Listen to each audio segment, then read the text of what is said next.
भीषण आग लगने से 27 लोगों की मृत्यु हो गई। हम कांग्रेस पार्टी की तरफ से उन्हें श्रद्धांजलि अर्पित करते हैं और शोक संतप्त परिवारों को अपनी संवेदना व्यक्त करते हैं।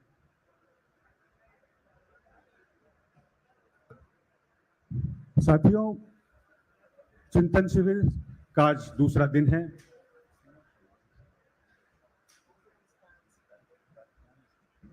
कल कांग्रेस अध्यक्षा के भाषण के बाद सभी 6 समितियों की बैठक, विचार विमर्श, चिंतन शुरू हो गई। आज हमने आपके समक्ष आमंत्रित किया है आर्थिक समिति के कन्वीनर और सदस्यों को। मैं स्वागत करता हूं देश के पूर्व वित्त मंत्री आदरणीय पी चिदम्बरम जी का, भारतीय राष्ट्रीय कांग्रेस की राष्ट्रीय प्रवक्ता श्रीमती सुप्रिया श्रीनेत जी का, प्रोफेसर गौरव वल्लभ जी का एवं श्री सलमान सूद जी का। सबसे पहले आदरणीय चिदम्बरम जी अपना सुओ मोटो स्टेटमेंट देंगे और उसके बाद फिर आपके सवाल लेंगे। मैं आग्रह करता हूं श्री चिदम्बरम जी से कि वो आपको ब्रीफ करें।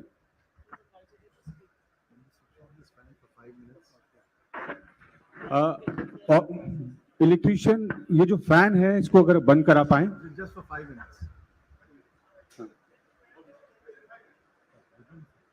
Switch it off.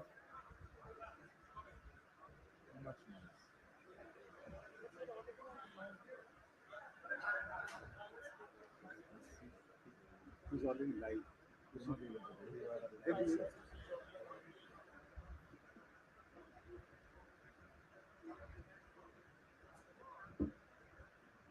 Good morning to all of you. Namaskar. Yesterday there was a major fire in Delhi.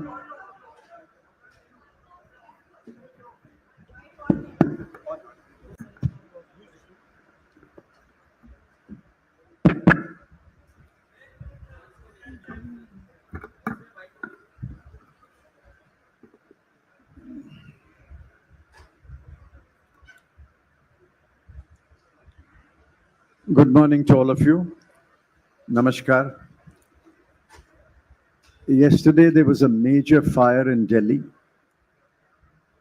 According to reports that I last saw, 28 people have been killed. Maybe there are more people, we don't know. The Congress Party offers its deepest and sincere condolences to the families of those who were killed, and we hope that if any other person is trapped in the building in which the fire took place, we hope that such a person will be rescued and treated in hospitals. We are deeply sorry that such a major accident should happen in Delhi. On the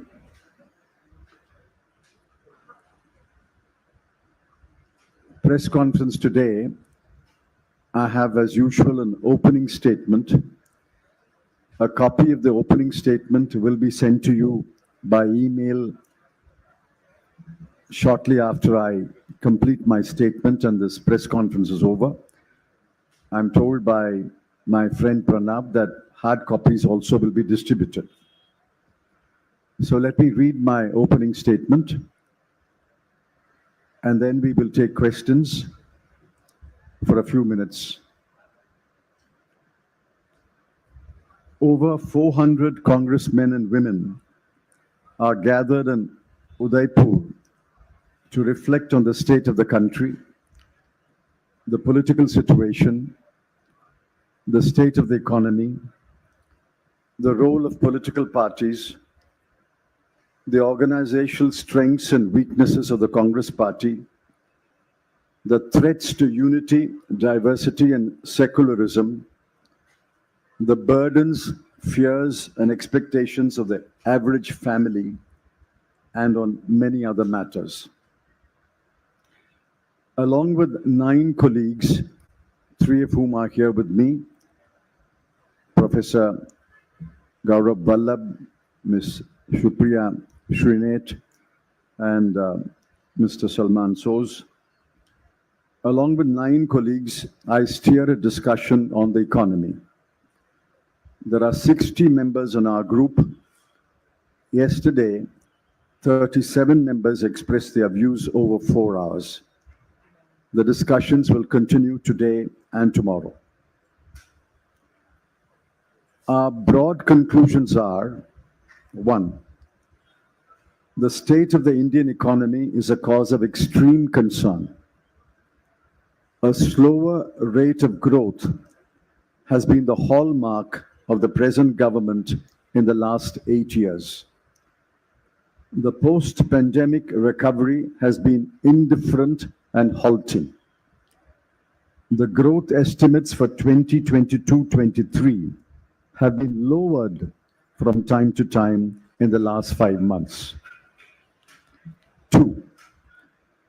Inflation has risen to unacceptable levels and threatens to rise further.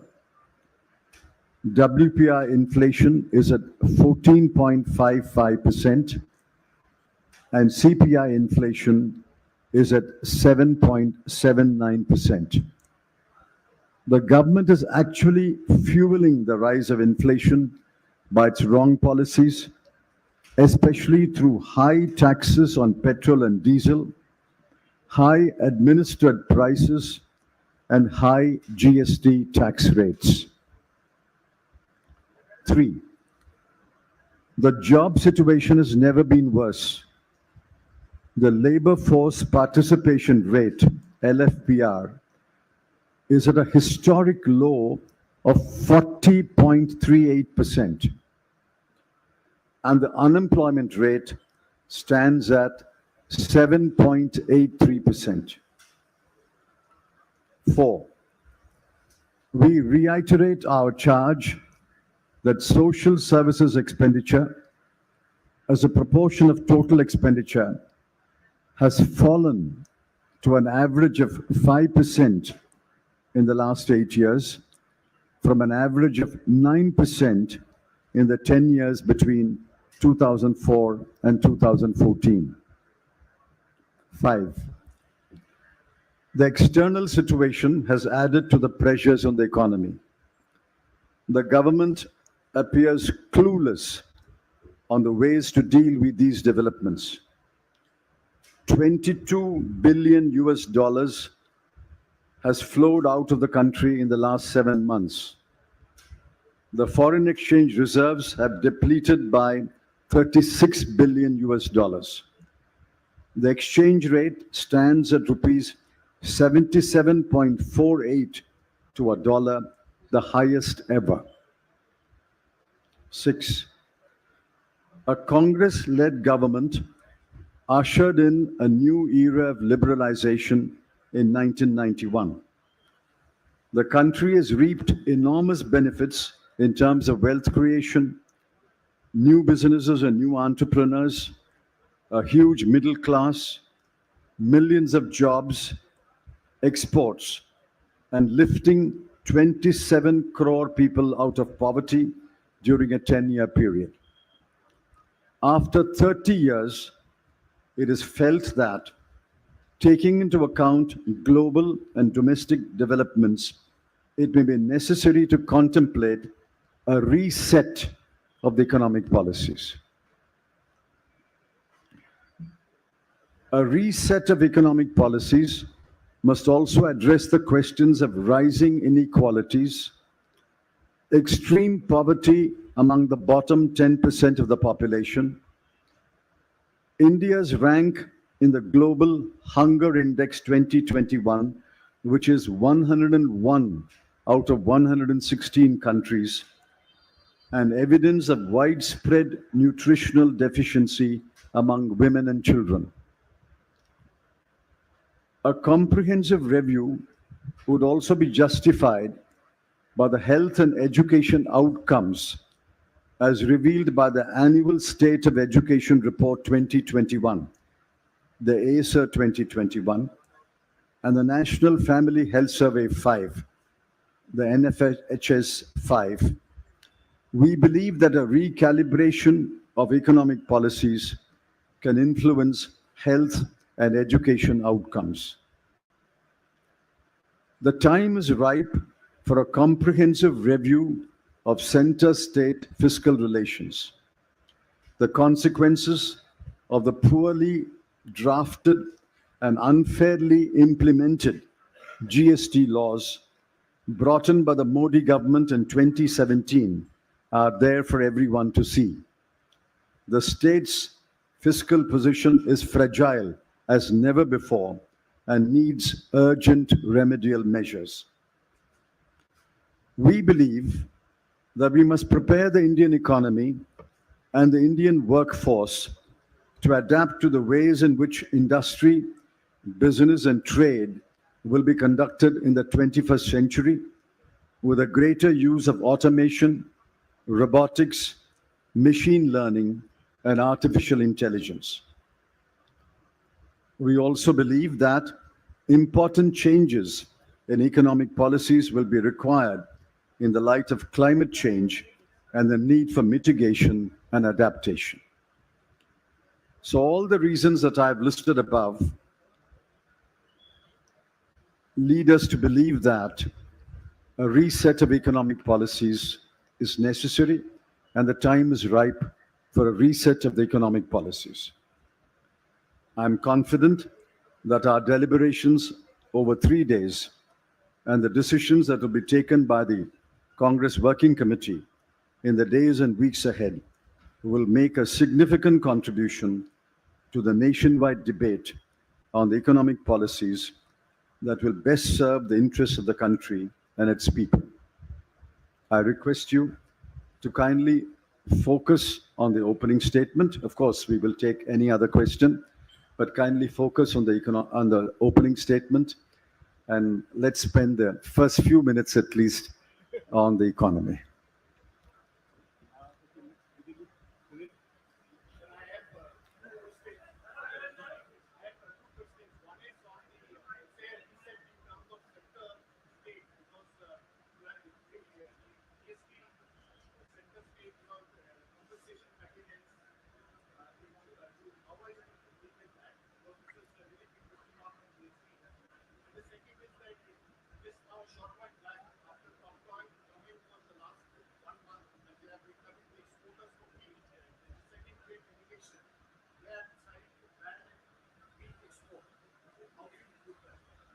They have decided to ban wheat exports. On the GST, we believe that the compensation period of 5 years that will expire on 30th of June 2022 must, and there is no quibble on that, must be extended. It must be extended by at least another 3 years. We would strongly disapprove if any attempt is made by the central government or the Union Finance Minister to railroad the GST Council and prevent it from recommending an extension of the GST compensation period by another 3 years. We will strongly oppose that, and we will insist that it be extended. On the wheat export, I presume that it is because the central government has failed to procure enough wheat. It's not that wheat production has come down. It's more or less the same. In fact, it may be marginally more.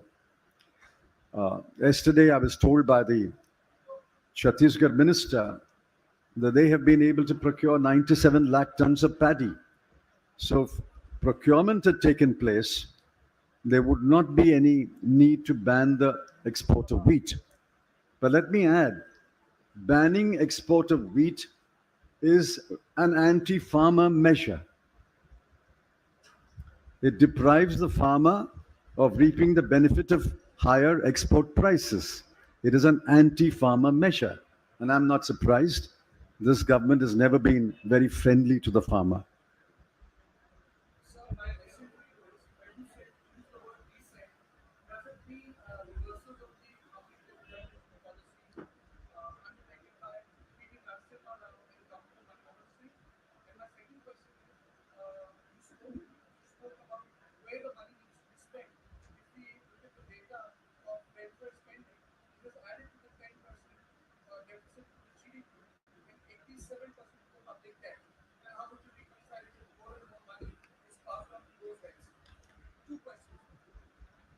You know better than I do that reset is a different word and review or reconsider is a different word. I don't know if you remember 1991. I remember it very vividly. I have first-hand experience of the policy making of 1991. But we are now 30 years down the road. The world has changed. India has changed. A reset means taking into account global and domestic developments and fine-tuning the policies that have obviously given us benefits. But clearly, a time for reset has come. On your second question, it's highly technical. I'm not sure how many in your audience would be interested in that. There is a fiscal deficit, but that fiscal deficit includes what you spend on social services. You can't say social services expenditure adds to the fiscal deficit, which adds to the public debt. And that would be a complete perversion of priorities. A fiscal deficit is made up of all expenditure minus all revenues. One expenditure is social services. The prudent and wise approach is to fix the priority for social services expenditure. And in our view, if 10% of the bottom of India is in extreme poverty, and our rank in the global hunger index is 101 out of 116, these are clearly indicators that we must spend more on social services. Hello. Request everyone to use the mic so that others in the hall can hear your question. Supriya. So the question is that you have said in your opening remark that inflation is fueled by the government also. The government is fueling the inflation. But one of the reasons which is coming from the other side is that there is war going on between Russia and Ukraine. And that is why there is an impact which has led on the oil prices, which has led to this inflation. What's your take on this entire narrative, which is that because there is a war going on, that's why there's an impact on the domestic or the Indian economy also? It's a lame excuse. India cannot blame the rise in oil prices as a reason for this high inflation. This high inflation, this inflationary trend was noticed even pre-Ukraine war. The high fuel taxes, the high administered prices, say, on cooking gas, and the high GST rates all predate the Ukraine war. Next, they will say Mr. Putin asked us to impose these taxes. That's rubbish. The Ukraine war has added to our problems, but you should have taken preemptive action. It's now widely believed that the RBI was behind the curve. And why was the RBI behind the curve? I suspect RBI was behind the curve because the government nudged it to go slow.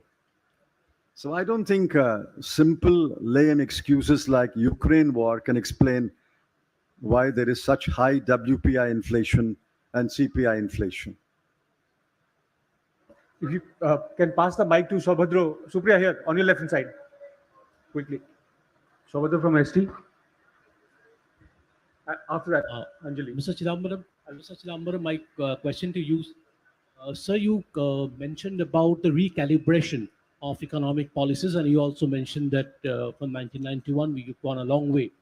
Sir, would you like to tell us one or two examples of what you think that, specific policy interventions or amendments of the policy which are required now? I wish I could tell you, but I can't, because deliberations are underway, and deliberations must be followed by decisions. The deliberations are in a group of 60 persons, and the decisions have to be taken by the Congress Working Committee. So I wish I could tell you, but I'm sorry, until the decisions are taken, I can't tell you. I can only tell you our thinking. Our thinking is 30 years down the line, while we acknowledge that we have reaped enormous benefits as a result of liberalization, we take into account global and domestic developments and reset our policies for the next 10, 20, 30 years. Anjali from UNI. After Hi, that, sir. Sanjeev Chopra. So price rise definitely is the biggest challenge in front of. So inflation is today definitely the biggest challenge for people. But apart from that, there are a lot of things, as you said, which are wrong with the economic policy, which have led to the situation. But when it comes to the people, mostly they do not understand economic policies and matters. So my question is that would you also be doing something to take this message of what is wrong with the economy to the people? Well, if the message has not reached the people, we plead guilty, but we also plead guilty on your behalf. We are collectively guilty. So, while allow me to plead guilty on your behalf also. So, if you cooperate with us, we can take the message to the people. The people I meet in my village or town feel the pinch of inflation. It's not yet become a large protest, but it will become. If inflation continues to rise at this rate, it will become a large protest. Sanjeev Chopra. Sir, you talked about, you stressed on reset of the economic policies, keeping into consideration the latest global and global trends. So, would you be preparing a roadmap for suggesting to the government on what action needs to be taken, or some kind of suggestions, for the on the recalibration of the policies? Do you really believe that anything that we say will be accepted by the government? If you are, you're an optimist.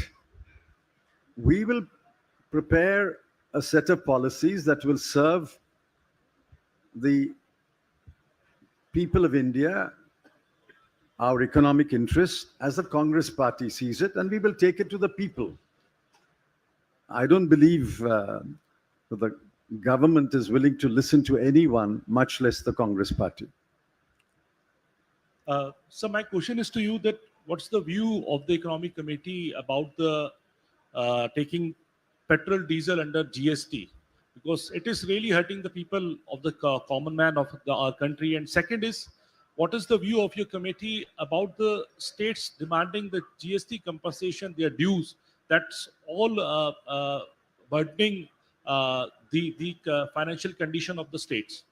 I've answered the second question when I answered Mr. Prabhu's first question. I've already answered the second question.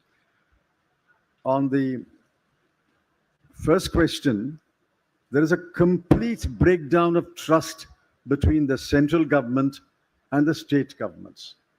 And if you think that only the non-BJP state governments have expressed this breakdown of trust, you're wrong. Privately, we know that even BJP finance ministers who attend the GST Council have expressed their dismay and concern about this complete breakdown of trust. Given this complete breakdown of trust, there is no way, there's no chance at all of the present government making even any headway in trying to persuade states to bring petrol and diesel under GST. There's no chance of that happening under this government. Hello. All are seeking more support from central government, economical support, like GST, time to time reimbursements like that. So how do you see this? People are suffering from Tamil Nadu, kind of Kerala at all. So how do you see this? Time to time GST reimbursements, and they are seeking more support from central governments on the schemes which comes under the state governments. This is not Tamil Nadu and Kerala. 78,704 crores are pending from the central government to the state governments as on 31/3/22. Let me repeat that number. Rupees 78,704 crore is pending. We are already in the middle of May. and this amount has not been paid. And the compensation period will come to an end on 30th of June 2022. I believe it's the unanimous demand of all the state governments that the compensation period must be extended and arrears of GST must be paid forthwith. Uh, Sir, because you're talking about the reset within the economic committee, whether there's a possibility of a resolution saying that the next Congress's economic line will be taking a step back from the liberalization policies that it's initiated. You're And- completely wrong. I'm sorry to interrupt you. We Yeah. are not stepping back on liberalization. We are stepping forward post-liberalization. By So please taking don't into- make a mistake in your report. We are not stepping back Yeah. from liberalization. We are stepping forward post-liberalization, taking into account global and domestic developments. Yeah, and also, sir, how do you plan to politically counter BJP's policies? The BJP con Arvind Subramaniam, he was talking about providing tangibles like free houses or ration scheme, where people are lifted out of extreme poverty rather than being concerned about rising inequalities. So, how do you politically counter the BJP with an economic kind of a framework? Rising inequalities and extreme poverty are not contradictory. Extreme poverty is one of the effects of rising inequalities. Anyway, I don't want to elaborate on that. Remember, there was a India Shining campaign in 2003, 2004. We were able to take our message to the people and roundly, soundly defeat the India Shining campaign. What the Modi government is doing is another repeat of an India Shining campaign. And we are confident that when the Congress Working Committee deliberates after the Shivir and takes the appropriate decisions, we will be able to put forward an economic program that will appeal to the people and will defeat the hype and the hyperbole and the exaggeration of the Modi government. Sir, as you stated eloquently about the dire state of economy, Just keep the mic closer to you. dire state of economy, do you fear that Sri Lanka-like situation emerge in India also? Now, I don't wish it, nor do I fear it. We still have a democratic process, although attempts are made by the Modi government to suppress voices in parliament and outside. We still have a democratic process. And I don't wish a Sri Lanka kind of crisis here. I don't fear a Sri Lanka kind of crisis here.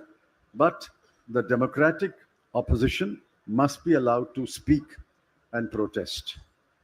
Sir, one more thing. Other day, Sir, Congress we- party We'll stated- take another question, sir. We'll come back to you. Sir this is Somnath Roy from संवाद प्रतिदिन sir There.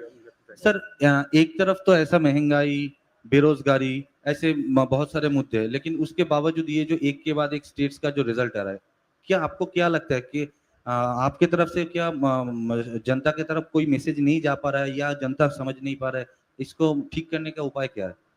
But this is a very general question. I've said that the people feel the pinch of inflation, of loss of jobs, of non-creation of jobs. People feel the pinch.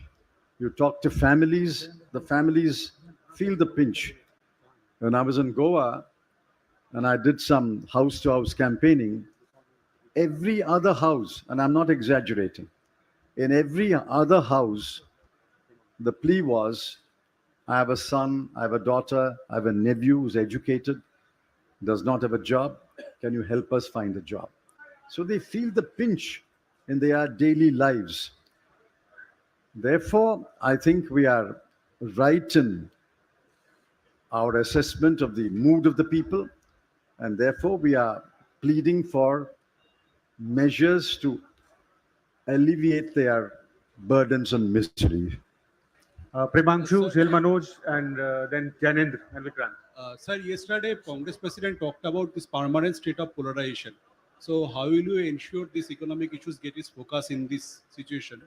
And secondly, sir, yesterday in your group, Rahul Gandhi participated. Can you share his views? No, Mr. Rahul Gandhi was present. He didn't participate in our discussions. Pranavji, what do you say about economic issues? See, it's for the people to decide what is more important. In my view, the fact that over 50% of women are anemic,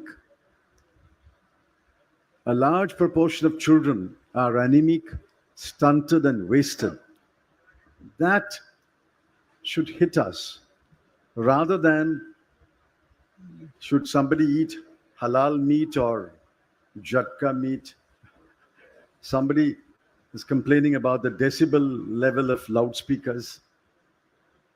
These issues can be addressed in normal administrative course.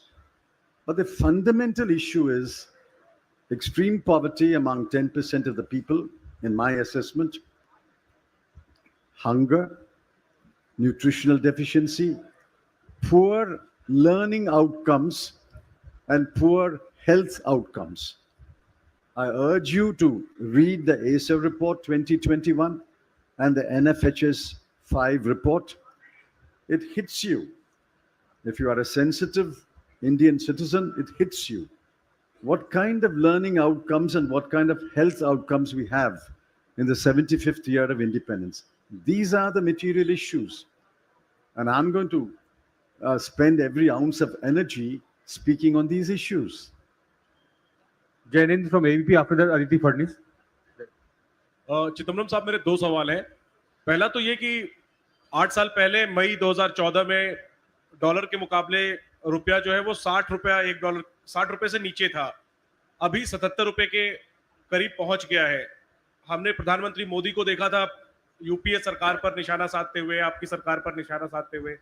तो जो मौजूदा हाल है, ये किस तरह रुपया कमजोर हो रहा है, तो आम लोगों को क्या दिक्कत हो रही है, इसको कैसे आप कन्वे करेंगे? ये सवाल है, किस तरह से लोगों की जेब ढीली हो रही है. दूसरी बात यह है कि चिंतन शिविर See, I remember candidate Modi said that if we are elected to power, we'll bring the rupee dollar rate to 40 rupees. And the late Miss Sushma Swaraj also said that in several meetings. It was, of course, a completely wrong statement. I mean, it betrayed a complete lack of understanding of how the exchange rate moves. So while we understand that the exchange rate will move according to the market, what is happening now is because of your inability to take the necessary measures. It is inflation and the threat of higher interest rates which is causing an outflow of US dollars, apart from other reasons. The two main reasons are high inflation and the threat of higher interest rates. Now, these are matters which were under the control of the RBI and the government has failed. I charge the government with complete failure. So unless they understand the causes of the sharp decline in the rupee dollar value, I don't expect them to take remedial measures either. But we will continue to speak, we will continue to write, pointing out their failures. Sir एक अगर एक ही सवाल रहने इजाजत दें, हो, बहुत लोग हैं एक बेबी, छोटा सा जी, मेरे समझना को भी पूछना है इधर से। और लोग भी हैं, Please, विक्रांत please. हैं. क्विकली जल्दी करो. प्रणव जी। अदिति. सर एक ये पूछना था कि चिंतन शिविर को लेके कहा जा रहा है कि ये पॉलिटिकल शिविर है और कोई मैनिफेस्टो यहां से नहीं निकलने वाला. ऐसे में जो इकोनॉमिक इश्यूज पे जो कमेटी बनी है आप लोगों की, इसके पास कितना स्कोप है? क्योंकि ये कहा जा रहा है कि ये पॉलिटिकल शिविर है और कोई मैनिफेस्टो यहां से जारी नहीं होने वाला. तो आप लोग के पास कितना स्कोप है? आप क्या कल हम लोगों के सामने लाने वाले हैं, इस पे अगर आप थोड़ा अगर प्रकाश डाल सकें। ठीक है, We're not writing a manifesto today. This is a Nav Sankalp Shivir, which means a new resolution. We have to make new resolutions on our political positions, our economic positions, our social positions. We have to make new formulations. What shape these formulations will take, I can't say. But eventually, it will get reflected in the manifesto of 2024. Aditi Fadnis ji. Chidambaram, Vikrant after that. Yeah. you spoke about unemployment. The government, which is among the largest employers, particularly in the railways, has put a complete freeze on recruitment for the last 2 years. First, citing COVID, and then other problems. There's been no recruitment in the armed forces. There's been hardly any recruitment in paramilitary forces. There's been no recruitment in the lower levels of the scientific establishment, scientific officers, and so on. What is your view on that? Everything, all the other restrictions, COVID restrictions have been lifted.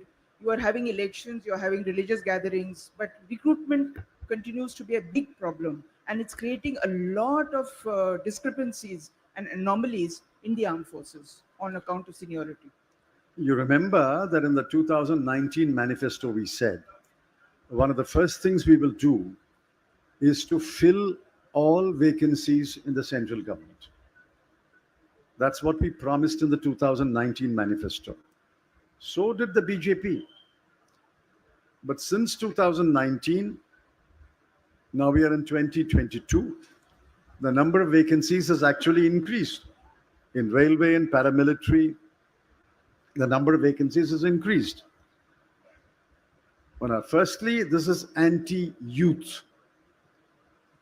This is anti-poor.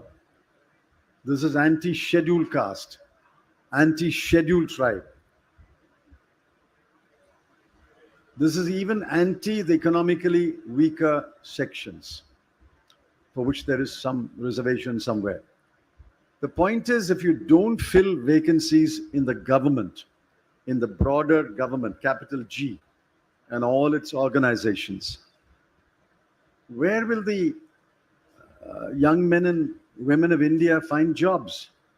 Yes, the private sector will throw up some jobs, but the government, as the biggest employer in this country, simply has downed its shutters. It is not willing to appoint anyone. I think this is a terrible onslaught on the rights of young men and women, especially those who have completed a degree or two and are looking for jobs.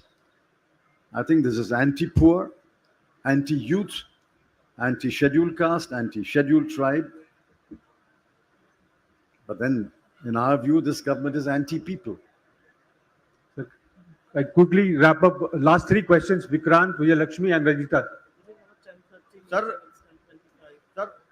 Sir आप लोग unemployment की, inflation की तमाम बातें कर रहे हैं, लेकिन जब आप 91 में मिनिस्टर थे नरसिम्हा राव सरकार में, उस वक्त में जो एक्ट आया था और सुप्रीम कोर्ट ने भी कहा था कि जहां पर जो 1947 में वर्शिप की पोजीशन है वही कंटिन्यू रहनी चाहिए, लेकिन आज की डेट में कहीं ज्ञानवापी में सर्वे हो रहा है, कहीं ताजमहल को लेकर बात हो रही है, तो ये चीजें कैसे आप रिफ्लेक्ट करेंगी जनता के बीच?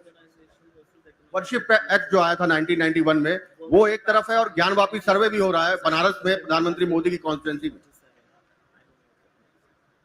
Well, I don't understand your question. I've answered. There is no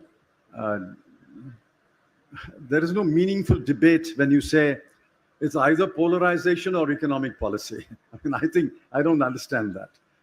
I think economic policies are the lifeline of a country. It touches everybody. Polarization is only for a political purpose. It's not either you debate this or debate that. No, sir, We will oppose polarization, but we will plead for sensible, sane economic policies. Sir, I am technically asking, worship act जब है उसके बाद में क्या ज्ञानवापी मस्जिद में सर्वे होना चाहिए? Oh, the Places of Worship Act. The Places of Worship Act was passed after deep consideration in Mr. Narasimha Rao's government. The only exception in that act was to the Ram Janmabhoomi. We believe that all other places of worship should remain in the status they are and they were. We should not make an attempt to change the status of any place of worship. That will only lead to huge conflict, and it is to avoid such conflict that the Narasimha Rao government passed the Places of Worship Act. Vijayalakshmi, Last question. and another. Sir, I just wanted to ask, But she's already asked one. Yeah, two of them. sir, ever since the Modi government has come to power, economy has been one major focus of opposition, especially of Congress party. You've been attacking and alleging that this government has failed on that front. But despite that, in terms of electoral politics, it hasn't, brought anything in terms of electoral politics. You've only been losing elections.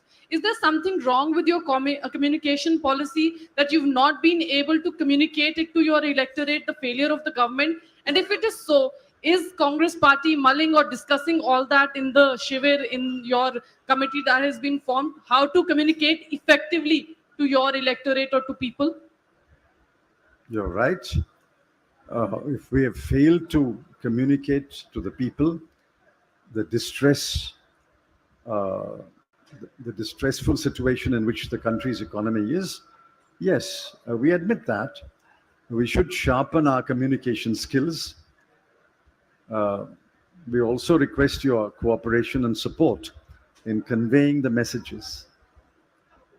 Ranjita, हाँ sir, यहाँ party हाँ, go ahead. आवाज आ रही है? आ रही है. आप party और देश के अलग अलग चीजों पर चिंता करने के लिए आए हुए हैं. सवाल ये कि जो जम्मू कश्मीर में हो रहा है, कश्मीरी पंडित की वहां हत्या हो गई और उसके बाद उनकी कम्युनिटी जो है वो जम्मू कश्मीर के एडमिनिस्ट्रेशन के खिलाफ वहां धरना दे रही है. किस तरह से आप इसे देखते हैं?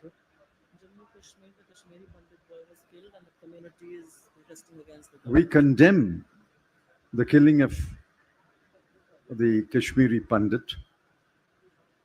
We think that killing is not an answer to any problem.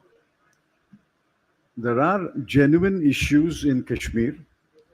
They must be addressed having regard to the history of Kashmir, the history of the accession of the state of Jammu and Kashmir to India, and the developments in the last 75 years. These problems can be addressed. Developments in the last 75 years. These problems can be addressed only by a dialogue between the government and the people of Jammu and Kashmir. But this government is not indulging in any dialogue. But that doesn't justify any killing.